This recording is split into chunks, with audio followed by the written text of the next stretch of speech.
Assalamualaikum warahmatullahi wabarakatuh. I'd like to thanks so much to Mr. Jasin as a chairman for this discussion. I'd like to present my paper entitled Islamic Mysticism in Practice. In theory and practice, actually, a study of Nurjadi Islamic Boarding School. We stay here for a long time. And I would like to examine the foundation and practice of Islamic mysticism in our institution, located in Python, nearby Surabaya, the capital of East Java in Indonesia. This institution blends spiritual teaching with academic knowledge. And I think a lot of Islamic boarding school in Indonesia, what we call it pondok pesantren, is very familiar with blending spiritual teaching with academic knowledge. Why we apply this into practical education in our institution? Because we would like to balance material and spiritual needs. In order to get that, we do two things. Firstly, holistic development. Nurul Jadid, our institution, emphasizes the importance of balancing the temporal and transcendental, while recognizing that a purely materialistic think neglect the spiritual dimension of life.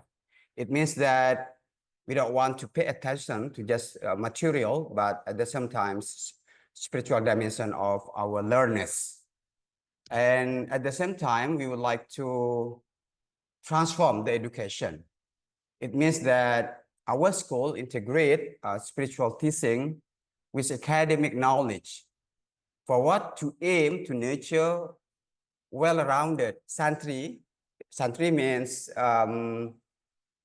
students in Indonesia who are not only intellectually competent, but at the same time spiritually conscious. Is very important.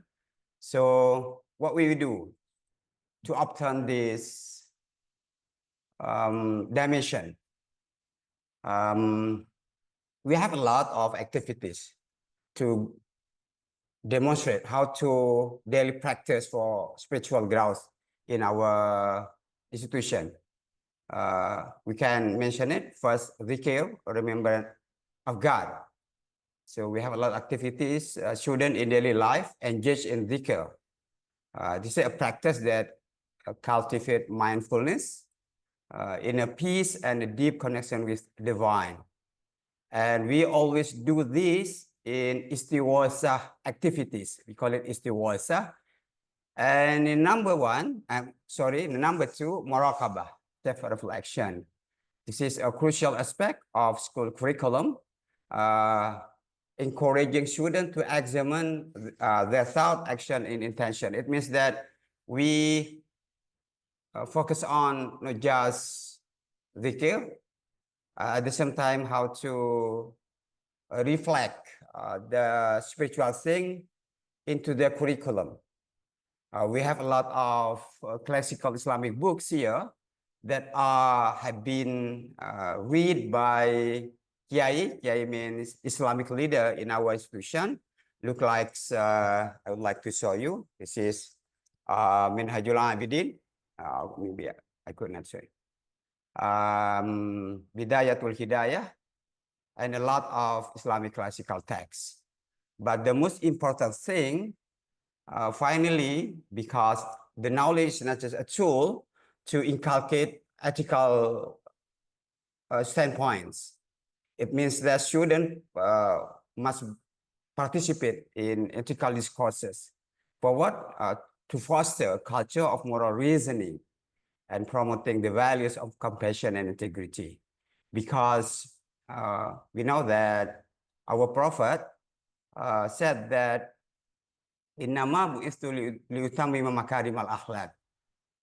What very important the ethic in Islamic teaching. And I would like to show you that how to balance the spiritual and material needs. We have the power of ritual and text. The ritual has been done in our Pondok Pesantren, not just prayer daily life. We always encourage students to do tahajjud. Tahajjud, it means that students wake up at the midnight for tahajjud night prayer. For what? For fostering humility and strengthening their connection with God. Because it's very difficult to students to wake up in the midnight, right? And the power of text also is very important because all of teachings has been learned in our Pondok Pesantren must be based on the authoritative classical text. Look like Minhajul Abidin. We know that this work has been written by Imam Al-Ghazali, a seminal work that provides a roadmap for spiritual journey in pursuing the purification of the heart and ethical conduct. And I also learn at the same time teach this Islam classical text, Bidayatul Hidayah, to students in our Islamic institution. And I would like to show you this picture. This is what we call it, the practical activities that a lot of students walking around the building in our school to chant Burda. It means that salawat, to inculcate the values. Yeah. And it's very important for students to what we call it, understand what is actually the meaning of prayer in Islam. The prayer in Islam, it means that how to, what we call it, get the meaning of our practical teachings. And I would like to show you also another picture. This is very important for us because in our Islamic institution, there are 5 elements. First, Kiai, religious leader that are very authoritative to teach students. And then after that, the mosque. Yeah, you know that the mosque, we stay here for praying, for learning and other activities. And the third one is santri. Santri means that students and madrasa. And finally, the people surround our institution. Is 5 element is very important. And I think there are close connection between them. And at the same time, in Ta'limul Muta'allim, we learn how to respect the teachers because we could not learn if we didn't respect the teachers, right? It's very, very important for us. Now, after this process, I would like to just a little bit how to get the data. I use IPA. It means that I already interview students, educators, even Kiai. I record the recital of Islamic text, a classical Islamic text. And of course, I always participate in a lot of their activities, look like tahajjud, istiwasa, and study session. It means that we would like to know further and closely what are they doing with theoretical activities and not just practical, theoretical, but practical also.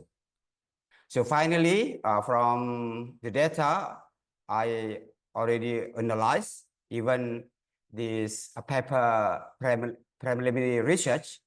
I'm still completing all papers. Okay. And what is the result of this research?